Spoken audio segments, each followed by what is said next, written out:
Bien, vamos a continuar con la clase de análisis del cine contemporáneo.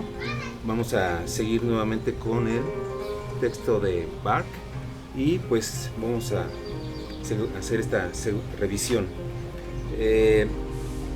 Quisiera empezar o quisiera recapitular pensando que Barks nos ha hecho mención, ha hecho un recorrido acerca de la teoría de la recepción, básicamente de su propuesta, ¿no? Sobre todo de la revisión del lector. Pero aquí sobre todo es importante cuando nos señala que el texto literario le es dado un sentido de una vez y para siempre. Esta afirmación en la cual la obra de arte, es decir, el artefacto artístico, ya tiene per se un sentido implícito desde su creación, es un asunto debatible y de hecho es uno de los asuntos más importantes que están tomando como tesis fundamental para poner en crisis. En ese sentido, eso nos hace pensar que la propiedad del sentido es a todas luces también un ejercicio del poder, es un ejercicio político, porque ¿quién sería el dueño específico de aquella lectura, de aquel sentido que pudiera tener cualquier obra? Que sea dicho, este es el sentido unívoco de esta obra artística, este es el único sentido y debe de prevalecer. Entonces, ¿cuál es esa verdad que puede subyacer ante la interpretación de un objeto artístico? Para eso, bueno, pues habrá que señalar que en el caso del cine, como ya lo habíamos mencionado antes, en el capítulo anterior, donde hay un artefacto que es susceptible de diversos momentos de recepción, en el cual, pues está, ya lo habíamos dicho, desde el guión cinematográfico, que posteriormente pasa a lo que es el casting,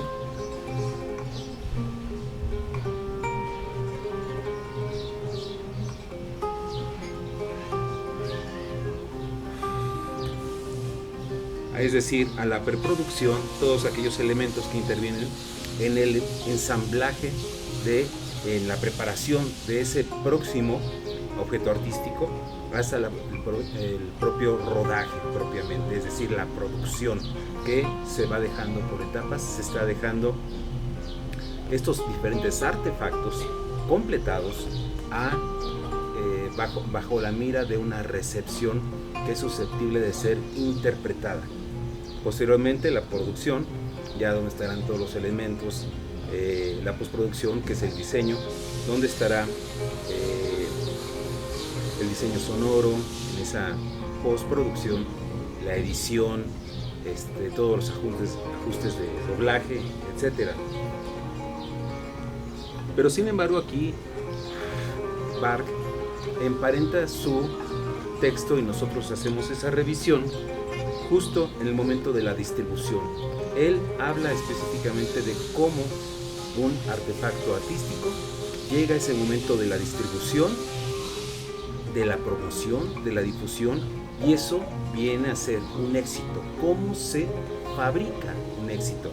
Es decir, ¿cuál es la historia de los efectos que sucesivamente venían dándose para que provocaran un éxito específico y en qué momento coincide la opinión de algún crítico, de algún contexto específico para recibir esos contenidos y hagan un cruce con esos efectos? Para eso me gustaría mucho ir a una cita del propio texto donde nos menciona algo interesante. Dice: la historia del efecto aparece aquí como sucesión de la historia de la gloria póstuma o de la historia de la influencia, que deben ser complementadas a través de su estudio en el campo de tensión entre la estética y la historia. Es decir, habrá una fruición entre los dos contextos, es decir, el mundo de la ficción contra el mundo de la realidad.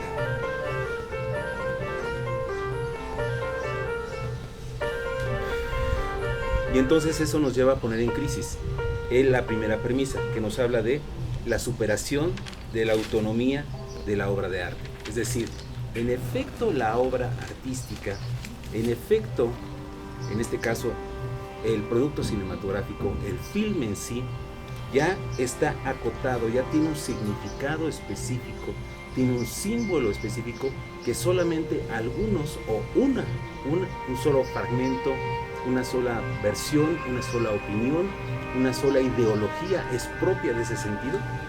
Y es entonces cuando aparece, justamente cuando cita a Robert Jauss. Y Robert Jauss desglosa ya este tipo de conceptos, que es tanto la estética de la recepción, la historia del efecto y horizonte de expectativas. Este concepto que hemos estado manejando mucho, puesto que el horizonte de expectativas es el momento de la fruición entre ese objeto y el espectador. Cuando, dijérase, se hace ese momento en el cual hay ese cruce entre la visión que antecede en el espectador y el texto mismo que trata de comunicar esa ideología, que trata de mostrar ese film. Para eso, pues básicamente nos estaremos focalizando a revisar también nuevamente esa historia, ese horizonte de expectativas.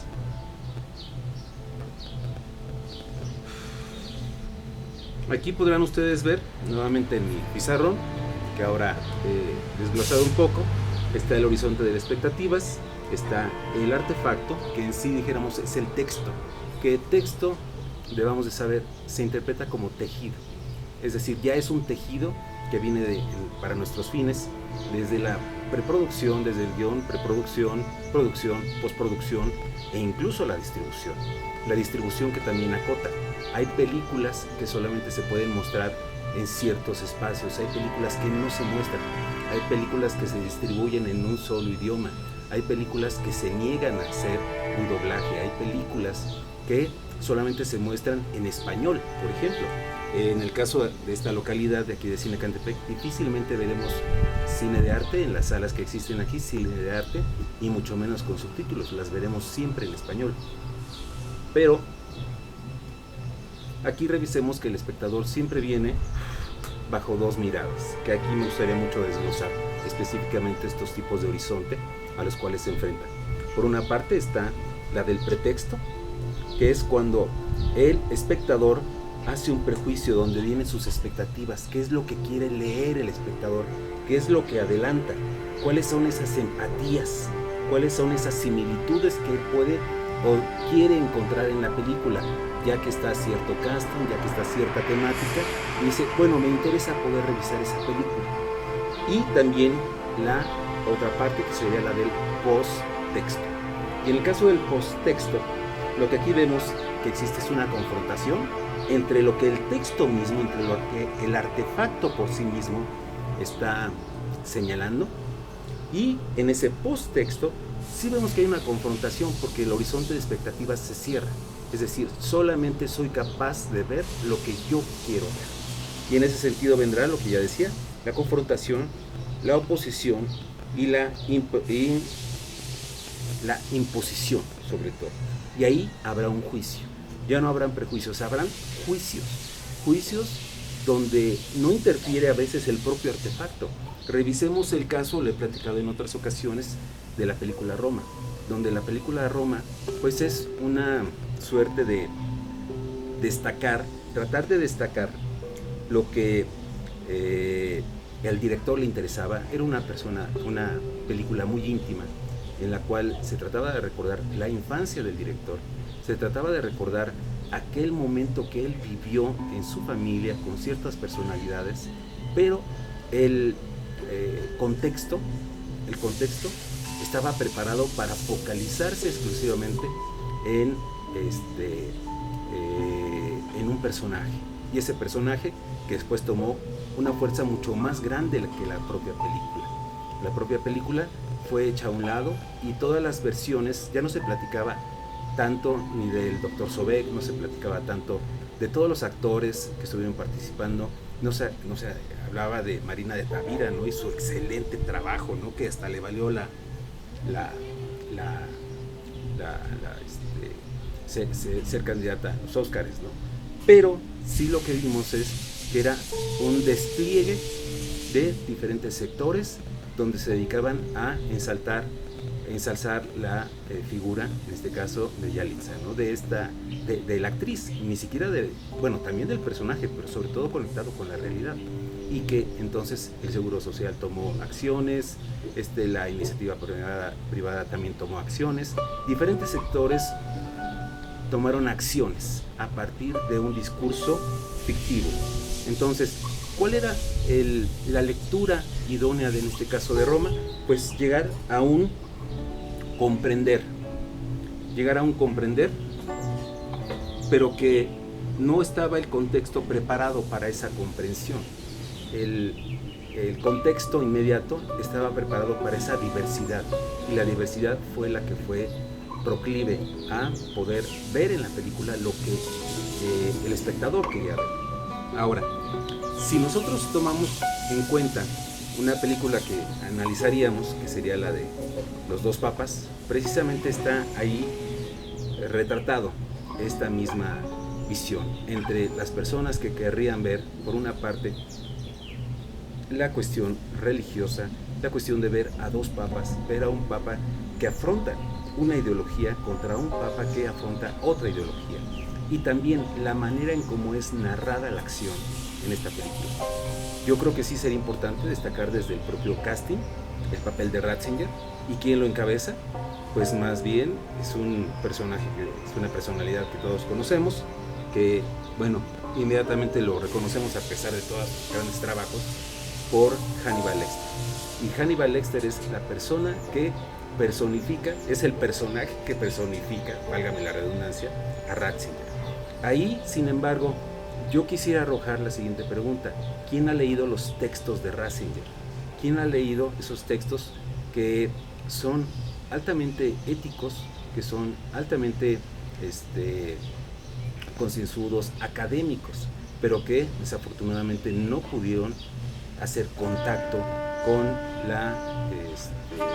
con la población? Y del otro lado tenemos a Bergoglio, que por supuesto es jesuita y que viene amparado en la teoría de la liberación. Aquí lo que vemos es que si el espectador viene con un prejuicio, lo que va a saber es simplemente son dos oposiciones: un papa que encabeza un movimiento caduco, dijéramos, de la sociedad, y otro papa que se vitaliza y se alimenta del pueblo. Pero sin embargo, vayamos hacia algo más profundo. En el caso de Ratzinger, me permití extraer de su texto de Fe y Razón esta siguiente cita que me voy a permitir leer. Dice: en cualquier caso, la existencia de Dios es totalmente irrelevante para la vida pública. Ese racionalismo, por así decirlo, puramente funcional, ha traído consigo un trastorno de la conciencia moral, desconocido en las culturas precedentes, porque afirma que solo es racional lo que se puede probar por medio de experimentos, y como la moral pertenece a una esfera completamente distinta, desaparece como categoría autónoma, de modo que habrá que buscarla por otros caminos, porque en cualquier caso hay que admitir que la moral sigue siendo necesaria. Es decir, estas no son premisas, por supuesto, caducas. Yo aquí me detendré un poco en la traducción. Yo no sé si cuando habla de moral realmente está hablando de ética, y la ética, esa debe estar presente en cualquier civilización, en cualquier pueblo, en cualquier individuo. La moral, por supuesto, puede ir modificándose, pero lo que sí es un hecho es que la ética debe de permanecer, y es un papa que se preocupa profundamente por el asunto de la ética. Incluso es capaz de decir que es irrelevante ya estar hablando de Dios. Lo que es irrelevante es que no funcione ni para la vida pública, y que algo debe de venir en ese lugar. Eso es lo que está en el centro pensando. Eso se me hace completamente innovador, ¿no? Para estos tiempos.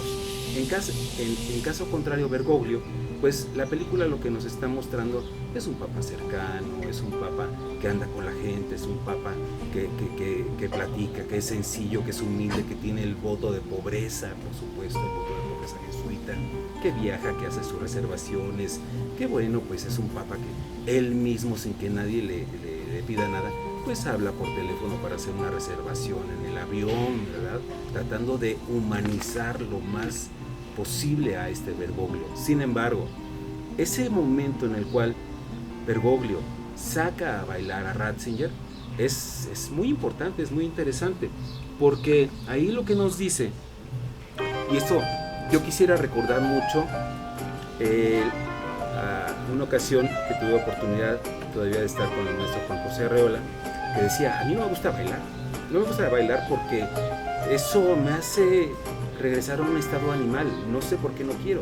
Y en ese sentido, esa liberación es la liberación de la razón, la liberación de la ética, preguntaría yo, la liberación de la moral. ¿A dónde nos manda la película? La película, lo aclaro, lo que dice la película. ¿A dónde nos está mandando? A polarizar simplemente aquellos que son populares contra los impopulares. Esa es simplemente la lectura que está mandando la película, y entonces está preparándose para el campo de discusión entre aquellos que tienen una postura y otra. En el caso de Bergoglio, creo que sí habla de la sencillez del hombre, pero también, ¿por qué no hablar en el caso de Ratzinger de la complejidad del ser? Y en ese caso ambas son tesis realmente verdaderas, realmente profundas, y que los horizontes de expectativas estarán allí para que cada quien lea lo que quiere leer, cada quien interprete lo que quiere interpretar, dado que la película no profundiza, sino simplemente anecdotiza el momento en el cual hay un cruce, pero un cruce superficial, no hay un cruce de debate teológico, por ejemplo, entre lo que dice cada una de las posturas. Ratzinger simplemente se confiesa diciendo, usted siempre tiene una respuesta para todo, pero no hay una complejidad para discutir lo que es el propio ser. El propio ser en su propia sencillez no se puede explicar si no es a través de su complejidad. Y creo que aquí el horizonte de expectativas está dado para que se tome partido, ya sea de uno o de otro lado.